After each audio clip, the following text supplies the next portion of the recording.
Madam, હા બોલો. અમે હવે છે ને પ્રેગ્નન્સી પ્લાન કરી રહ્યા છીએ. ઓકે. તો જે રિપોર્ટ્સ કરાવવાના હોય, ચેકઅપ હોય, તે અમને સજેસ્ટ કરો ને. અરે વાહ, બહુ જ સરસ.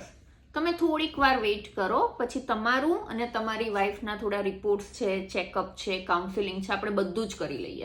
અરે, પ્રેગ્નન્સી મારે નથી રાખવાની, મારી વાઈફને રાખવાની છે. એટલે તમારે ચેકઅપ, સોનોગ્રાફી જે કરવું હોય એ મારી વાઈફનું કરો. મારું તો બધું જ નોર્મલ છે. થાય છે ને આવું? શું પ્રેગ્નન્સી ખાલી એક માતાની જવાબદારી છે?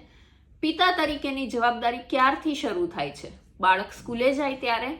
બાળકનો જન્મ થાય ત્યારે? પ્રેગ્નન્સી રહે ત્યારે કે પછી પ્લાનિંગ ફેઝ હોય ત્યારે? કોમેન્ટ સેક્શનમાં જરૂરથી લખો તમારો વિચાર. અને એક પતિથી લઈને પિતા તરીકેની જવાબદારી શરૂ થાય એ વચ્ચેના સમયગાળામાં